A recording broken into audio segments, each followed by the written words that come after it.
Je vous salue dans le beau et précieux nom de notre Seigneur Jésus-Christ. Prions. Seigneur éternel Dieu, nous te bénissons encore pour l'opportunité renouvelée dans notre vie. Merci pour nous amener encore à écouter ta parole. Ouvre notre entendement pour comprendre. Donne-nous des oreilles attentives. Enseigne-nous, renouvelle-nous, transforme-nous par le renouvellement de l'intelligence afin que nous comprenions quelle est ta volonté. Qu'est-ce qui est agréable pour toi? Nous te disons merci parce que tu nous exauces. Au nom de Jésus, nous avons prié. Amen.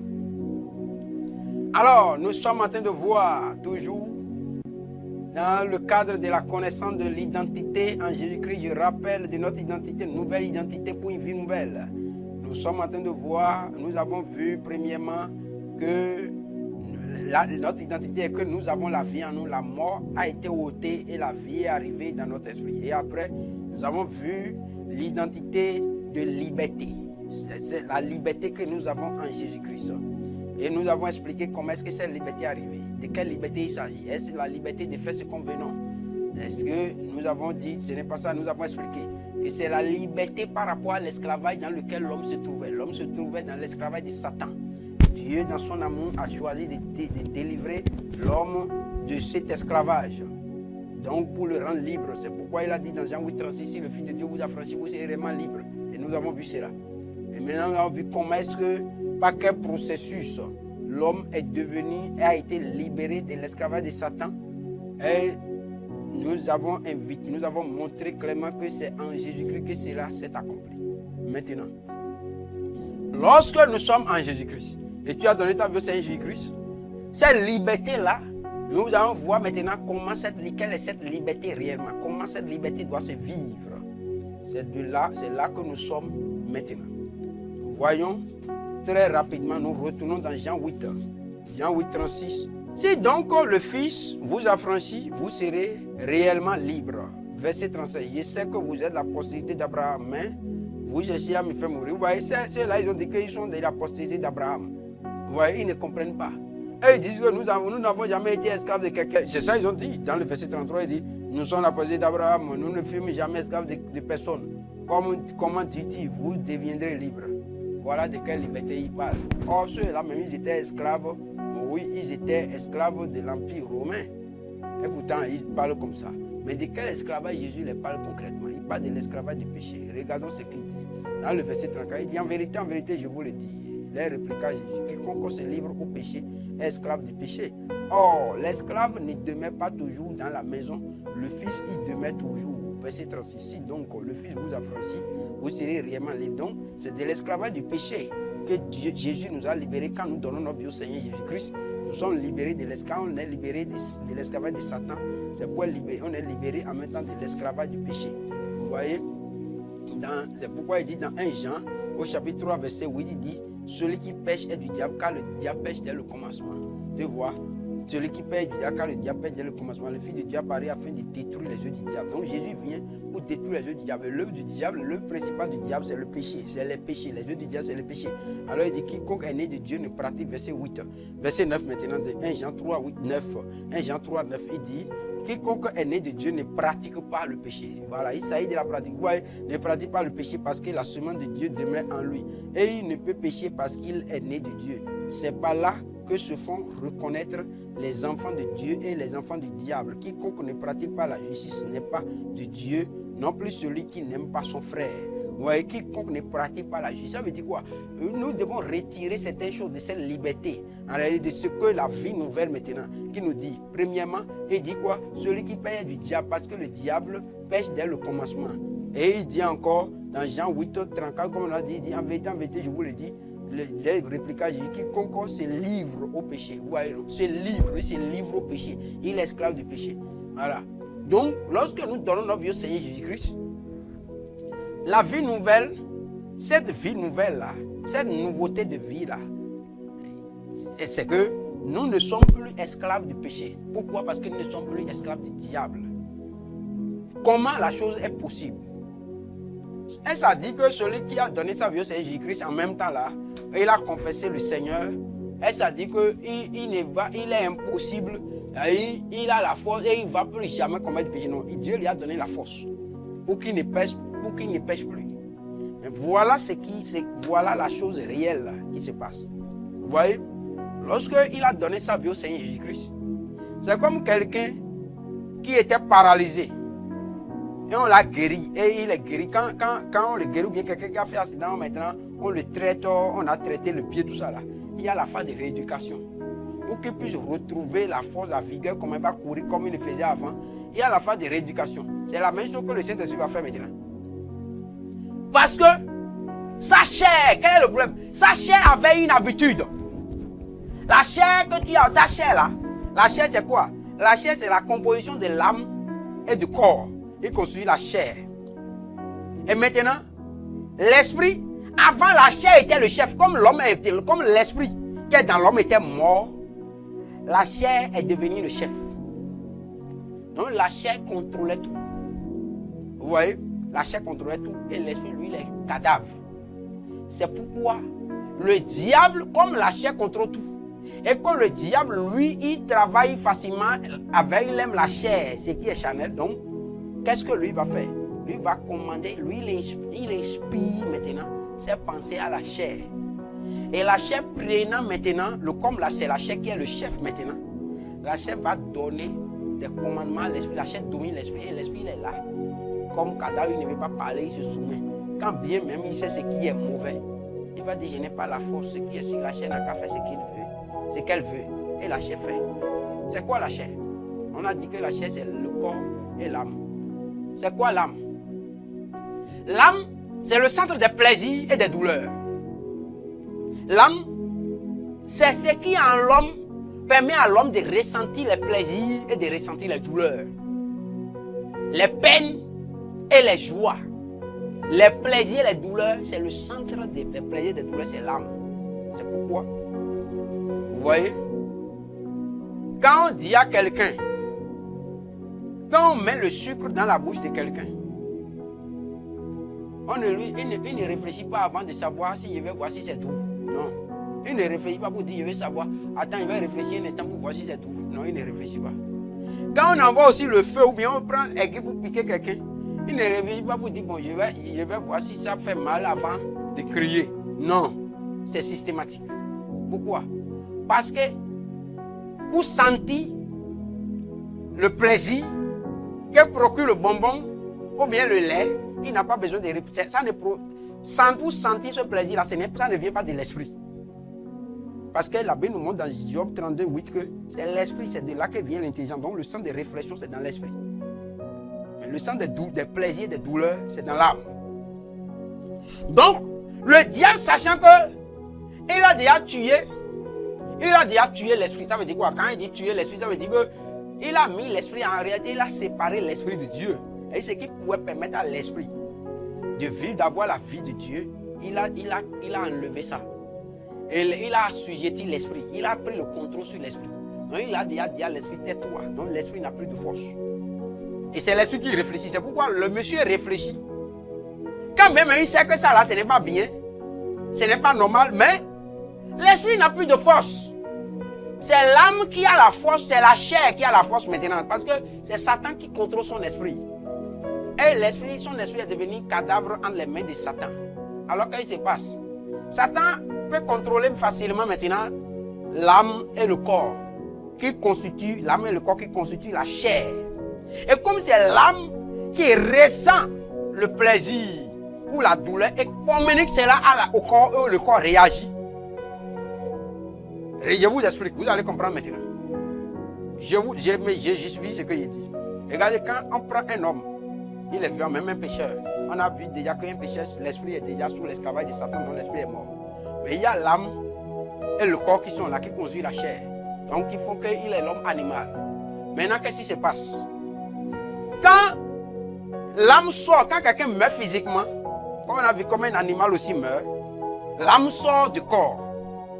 Quand l'âme sort du corps, quand même tu le piques, il ne sent plus rien. Même si met un bonbon dans sa bouche, il ne peut plus laper le bonbon pour dire quelque chose. Non. Donc c'est ça, c'est pour montrer quoi? C'est l'âme en réalité, puisque l'âme est sortie, il ne peut plus ressentir le plaisir ni la douleur. Donc c'est l'âme qui est dans l'homme, dans le corps de l'homme, C'est l'âme là qui lui permet de sentir le plaisir et de sentir les douleurs. Donc, Satan va prendre maintenant le contrôle de l'âme et il va maintenant, comme c'est lui, l'âme, c'est elle qui sent les plaisirs, les douleurs. Qu'est-ce qui se passe? L'âme là va commencer, quand elle sent les plaisirs, elle communique les plaisirs, ce plaisir au corps et le corps réagit. De la même manière, quand elle sent les douleurs, elle communique aussi les douleurs au corps et le corps réagit, le corps pleure. C'est pourquoi quelqu'un qui est mort, même s'il y a une plaie qui lui fait mal, il ne va plus crier. Même si tu le piques, il ne va plus crier. Même si tu le brûles, il ne va plus crier.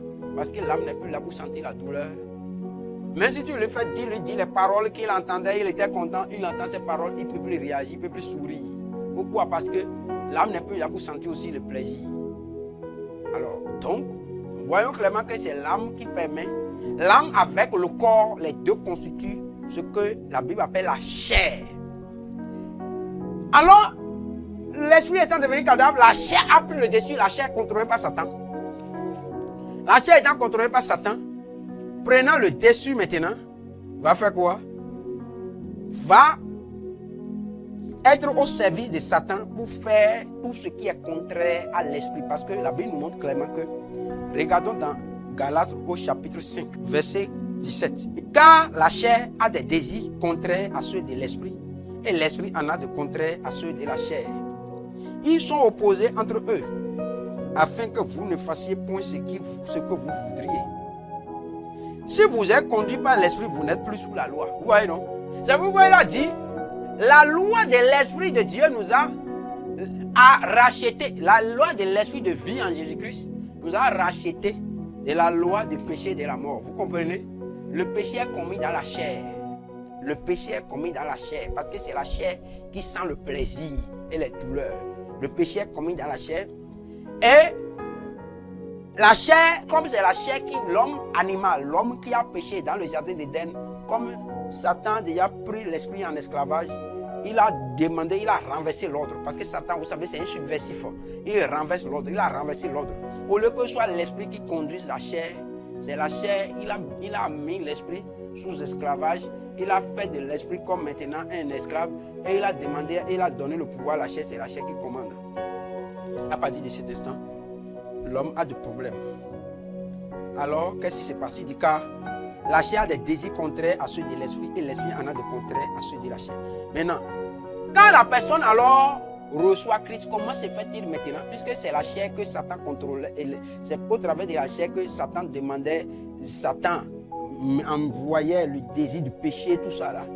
Donc, la chair a régné. Comme tu as donné ta vie au Seigneur Jésus-Christ, ta chair avait régné. Jusque-là, sur l'esprit avait commandé à diriger ta vie jusque-là. Maintenant, qu'est-ce qui se passe? Quand tu donnes ta vie au Seigneur Jésus-Christ, tu es libéré, ton esprit est déjà libéré d'abord de l'esclavage de Satan. C'est la première chose qui est faite. Maintenant, qu'en est-il de ta chair? Le problème maintenant vient. Donc, la vraie liberté, est-ce que vous êtes en train de voir la vraie liberté? C'est que, on a déjà montré que quand tu donnes ta vie au Seigneur Jésus-Christ, l'Esprit de Dieu rentre dans ton esprit, délivre ton esprit de l'esclavage, réveille ton esprit, délivre de l'esclavage de Satan et donc de l'esclavage du péché. Alors, qu'est-ce qui va se passer en toi? Avant le péché, tu étais à l'aise. Quand tu mens, tu étais à l'aise. Tu trouvais que, oh non, ça c'est pas un péché, c'est un arrangement.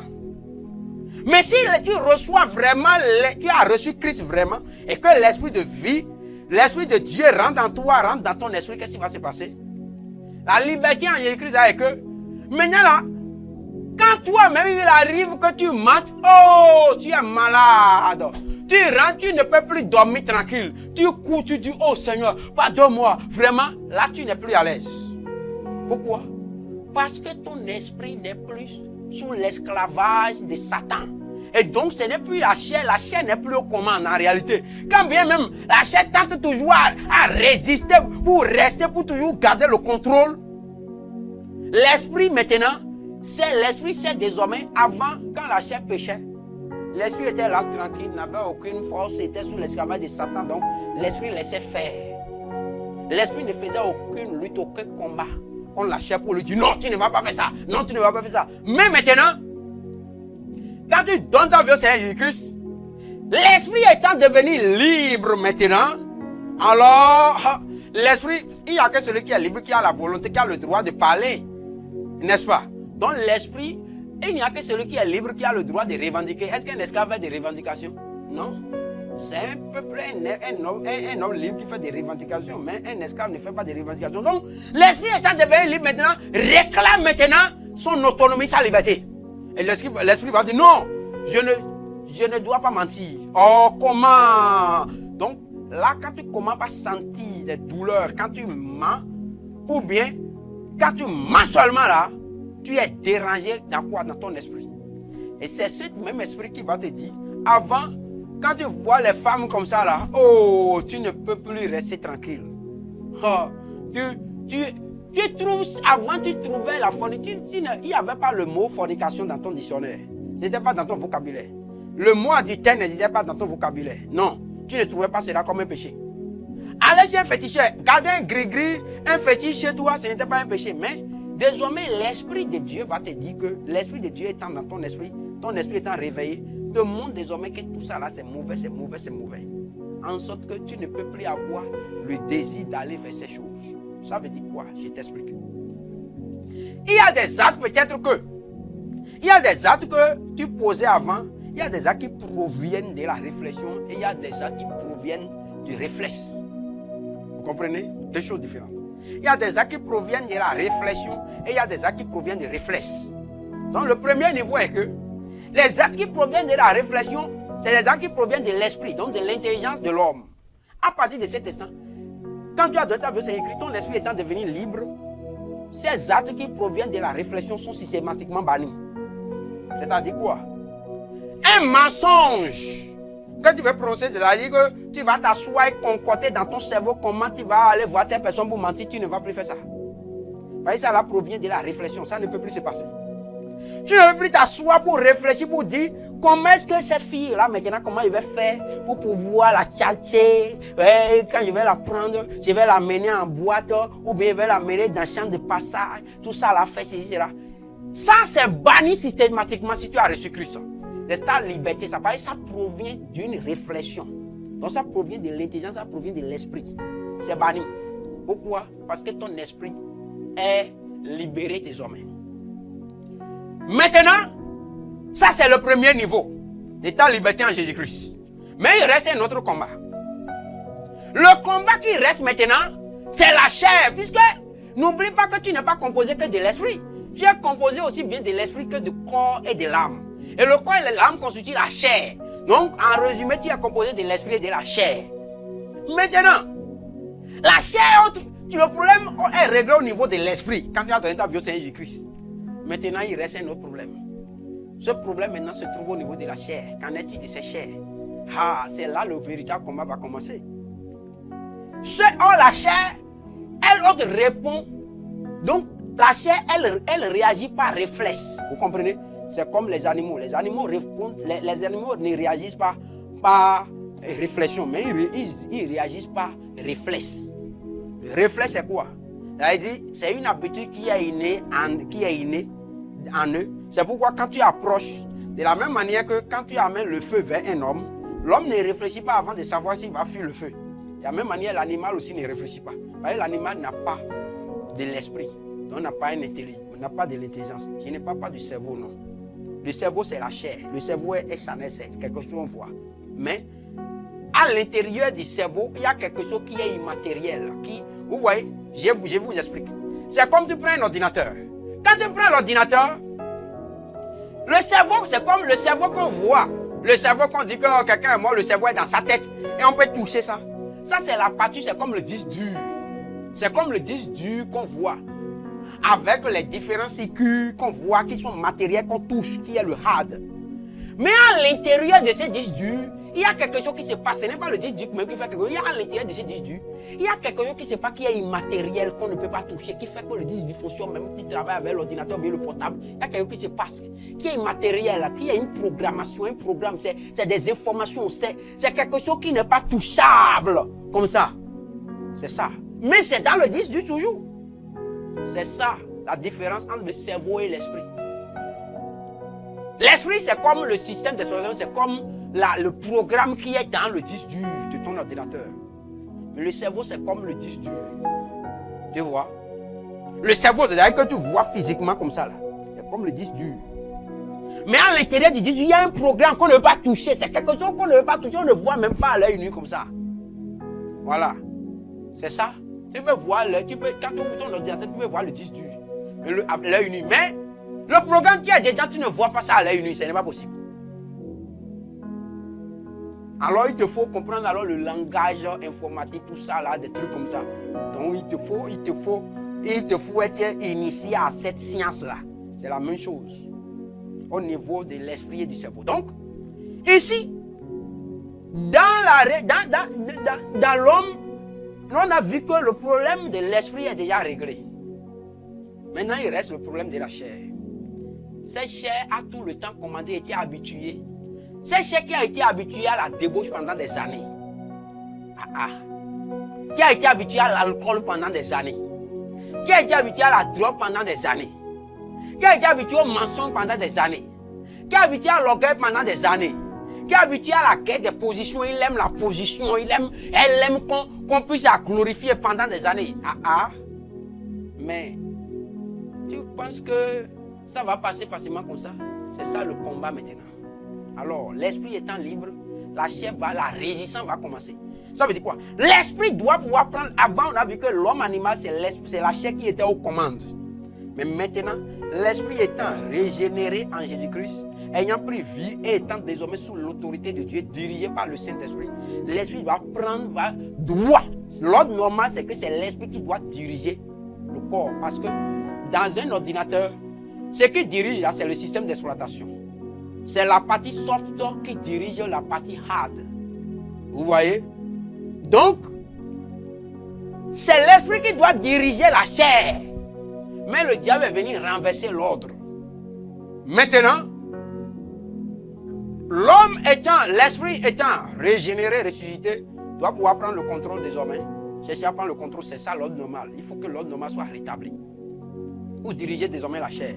C'est pourquoi Paul va dire, regardez, vous dirigez la chair. Et pourquoi l'Esprit de Dieu va dire au travers de Paul, regardons dans Romains au chapitre 8. C'est dans ce même chapitre qu'il a dit qu'il n'y a donc maintenant aucune condamnation pour ceux qui sont en Jésus-Christ. Vous comprenez le lien maintenant? Parce que la loi, en effet, la loi de l'Esprit de vie en Jésus-Christ m'a affranchi de la loi de péché et de la mort. La loi de l'Esprit de vie en Jésus-Christ, c'est-à-dire quoi? C'est désormais pas l'Esprit que tu vis. C'est l'Esprit, avant tu vivais par la chair, parce que c'est la chair qui commandait ta vie. Et l'esprit était tranquille, lui n'avait aucune force. Mais maintenant, quand Jésus rentre en toi, l'ordre doit changer. L'esprit prend le pouvoir, prend le contrôle des choses. Mais il faut savoir que lorsque quelqu'un prend le pouvoir dans un pays ou bien dans un service, tout ça là, il y a ceux qui vont se soumettre immédiatement. Il y a d'autres, les autres vont résister, tout ça là. Vous voyez, non? Maintenant, il faut que celui qui a pris son pouvoir puisse asseoir son pouvoir. Qu'est-ce qui se passe alors? Galates, nous voyons maintenant. Paul va dire dans Romains au chapitre 8, donc, verset 12, maintenant, il dit ainsi, donc frère, nous ne sommes pas redevables à la chair pour vivre selon la chair. Vous voyez, c'est ça la nouveauté de vie. Nous ne sommes plus redevables à la chair. Mais redevables à quoi? Puisque la chair est dirigée par la loi du péché et de la mort. Puisque quand tu péchais, tu étais dans le monde là, c'est la chair qui pêche. Et non l'esprit. L'esprit, lui, il est déjà cadavre. Il est sous l'esclavage de Satan. Mais c'est la chair que le diable prend pour pouvoir aller pécher.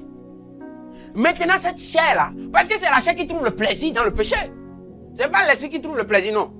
L'esprit, lui, ne trouve jamais le plaisir dans le péché. C'est pourquoi tout homme, tu vas voir quelqu'un qui pêche, même il est mauvais, n'importe comment là. Tu vas voir, il y a ce qu'on appelle la conscience, qui est appelée conscience. Ça, c'est dans l'esprit. Ça fait qu'à un moment donné, lui-même, il se dit que est-ce que ce que je fais là maintenant est bon? Au fait, c'est l'esprit qui est cadavre en lui. Même s'il est un péché sataniste, il fait le mal, n'importe comment. À des moments donnés, il lui arrive de dire, est-ce que ce qu'il fait là maintenant est bon? Mais comme il est esclave de Satan, son esprit est esclave de Satan, il va le faire, il va dire non, ça c'est rien, oh c'est normal. L'esprit, la chair, au fait, Satan prenant la chair va le convaincre pour dire c'est bon, il n'y a pas de problème. Mais maintenant, comme il est devenu, il a donné sa vie au Seigneur Jésus-Christ, il n'est plus redevable à la chair. Mais c'est l'esprit qui conduit maintenant. Il dit, nous ne sommes plus redevables à la chair pour vivre selon la chair. Verset 13, il dit, si vous vivez selon la chair, vous mourrez. Pourquoi? Parce que la loi du péché et de la mort se trouve dans la chair. Cette loi se trouve dans la chair. Avec-nous le mot clairement. Que la loi là se trouve dans la chair. Est-ce que vous voyez? Cette loi se trouve dans la chair. Et comme cette loi se trouve dans la chair, il ne peut rien contre cela. il ne peut rien contre ça puisque c'est la chair qui le commandait. Même maintenant, là qu'il a donné sa vie au Seigneur Jésus-Christ, ce n'est plus pas la chair qui vit, mais il doit vivre par l'esprit. C'est pourquoi il dit, si vous vivez sur la chair, vous mourrez. Pourquoi? Parce que la loi du péché et de la mort se trouve dans la chair. Cette loi se trouve dans la chair. Mais il y a une autre loi qui se trouve, qui a été actionnée maintenant dans l'esprit. Cette loi s'appelle la loi de l'esprit de vie en Jésus-Christ. Avant, c'était l'esprit de mort. L'esprit était mort. Mais maintenant, quand il a reçu Jésus, l'esprit de Dieu est rentré dans son esprit, il a réveillé son esprit. C'est pourquoi il dit l'esprit de vie. Alors, donc il va vivre désormais. Comme l'esprit est réveillé, maintenant libéré de l'esclavage de Satan, il va vivre. Il dit, mais si vous ne vivez pas, mais si par l'esprit grand vous faites mourir les actions du corps, vous vivrez. Si par l'esprit vous faites mourir les actions du corps, vous vivrez. Donc, maintenant, il va falloir maintenant qu'il puisse actionner, amener maintenant l'esprit à dominer sur la chair. C'est là le combat. C'est pourquoi celui qui a donné sa vie au Seigneur Jésus-Christ, qu'est-ce qui va se passer? L'esprit est libre, mais la chair a des problèmes. Qu'est-ce qu'il va se faire? Il doit amener l'esprit à dominer sur la chair. Il doit amener l'esprit à donner, à imprimer, imposer ses préceptes, à imposer sa volonté à la chair. C'est de ça qu'il s'agit. C'est pour cette raison, par exemple, qu'on sait que la chair, l'esprit sait désormais qu'il ne faut pas aller chercher, il ne faut pas vivre dans l'impudicité. Mais comment est-ce que la chose va se passer? L'esprit va l'amener alors à dire, pour ne pas vivre dans l'impudicité, voilà ce qu'il faut faire alors. Il va commencer à réfléchir. Parce que s'il laisse la chair faire ce qu'il veut, la chair ne peut pas, la chair va l'amener dans l'impudicité. Et l'esprit ne pourra rien. Donc l'esprit va dire à la chair, va dire maintenant, désormais, alors je ne vais pas en boîte de nuit. Première chose. Parce que l'esprit va haïr la boîte de nuit. Donc, il ne va plus en boîte de nuit. Donc, puisque quand la chair va se retrouver en boîte de nuit, va voir les femmes, les filles nues, ou pas quasiment nues, puisque les yeux là, c'est la chair, les yeux de la chair, quand il va voir les femmes nues comme ça là, oh, l'esprit ne peut plus rien. Ah, la chair va dire, quoi qu'il arrive là, maintenant là, oh, il faut, oh, la chair va commencer par se branler et c'est fini. Tu vois? Donc, il lui faut dire, l'esprit doit pouvoir dire à la chair, tu ne vas pas en boîte de nuit. Voilà le travail. L'esprit va dire à la chair, quand il prend le téléphone, l'esprit va lui dire, maintenant tu ne tapes plus les messages SMS, je t'aime à une femme qui n'est pas ta femme. Tu ne veux plus lui taper SMS pour dire, voilà, l'esprit va lui dire ça. Parce que quoi, la chair prend plaisir à ces choses, il doit pouvoir refuser. Voilà comment il va vivre la vraie liberté. La chair, parce que le fait d'aller chez un féticheur, par exemple, pour aller prendre gris-gris n'est pas un acte par réflexe. Mais c'est un acte par réflexion. Parce que quelqu'un ne va pas chez le féticheur par réflexe, non. Mais il peut tomber le fait qu'il voit une femme et commencer par la désirer, bander, aller coucher avec la femme, ça peut arriver par réflexe. Voilà. Donc, pour cette raison, il faut qu'il tue ce réflexe-là en lui. Pour le tuer maintenant, c'est le travail de l'esprit qui crucifie la chair. C'est pourquoi il va éviter d'aller là où tout ce péché-là, ces péchés qui sont incités, activés systématiquement par le réflexe de la chair, il doit éviter toutes les occasions qui doivent le permettre de pouvoir inciter cela. C'est ce qu'il doit faire. Jusqu'à ce que la chair sera éduquée. En sorte que la chair étant éduquée, ayant pris le dessus sur l'esprit, ayant pris le dessus maintenant sur la chair, quand bien même il va venir au niveau où, quand bien même il sera au milieu des plus belles femmes du monde aux nuits comme ça là, oh, l'esprit va continuer par lui dire, quand bien même la chair dit, regarde, hein, l'esprit va continuer par dire, oh, je ne laisse ton affaire, je ne mange pas ce pain parce que ce pain conduit en enfer. Je ne mange pas ce pain parce que ce pain conduit en enfer. Là, nous parlons de l'esprit qui est devenu mûr en Jésus-Christ. L'esprit là est devenu mûr en Jésus-Christ maintenant. Mais comme tu viens de donner ta vie au Seigneur Jésus-Christ, il faut que l'esprit puisse éduquer la chair d'abord. Donc il y a la phase d'éducation de l'esprit par la chair. La phase de l'éducation du moins de la chair par l'esprit. Voilà. Il faut que l'esprit puisse éduquer la chair. Ton esprit, qui est devenu disciple de Jésus, doit pouvoir maintenant, recevant l'enseignement de Jésus, ton esprit recevant l'enseignement de Jésus par le Saint-Esprit, doit pouvoir maintenant se positionner en maître face à la chair pour éduquer, enseigner la chair et amener la chair sous domination, sous contrôle. C'est ça. C'est pourquoi il dit, si par l'esprit vous faites mourir les actions du corps, vous me vivrez. Voilà. Car tous ceux qui sont conduits par l'esprit de Dieu sont fils de Dieu. Donc l'esprit doit commencer maintenant ce travail. Et à partir d'un moment donné, le monsieur au milieu de milliers de femmes plus belles du monde. Mais quand la chair va dire, ouais, il faut faire, l'esprit va dire jamais. Tu ne peux plus manger ce pain, ça va te conduire en enfer. Mais par exemple, aller chez le féticheur, aller faire gris-gris, ça là c'est déjà clair dans l'esprit. Tu sais, ce n'était pas ce n'est pas une activité qui se fait par réflexe. Ce n'est pas qu'on voit le féticheur, on a envie d'aller chez lui. Non, non, ça c'est quelque chose, c'est une décision qui se prend sur la base d'une réflexion bien mûrie. Donc, ça là, c'est déjà réglé. Il ne peut plus dire que, ouais, je suis arrivé chez le féticheur, là, je suis tenté. Non, il n'y a pas de tentation là-bas. Ça veut dire que tu n'es pas né encore de nouveau. Que le Seigneur te bénisse. Comme nous sommes en train d'avancer, nous allons continuer pour voir comment marcher véritablement dans cette nouveauté de vie en liberté. C'est-à-dire cette liberté qu'on a qui est là en Jésus-Christ. Il faut que nous puissions décortiquer ça de bout en bout. Voici la première partie. Nous y reviendrons plus amplement en profondeur au nom de Jésus-Christ. Que le Seigneur vous bénisse.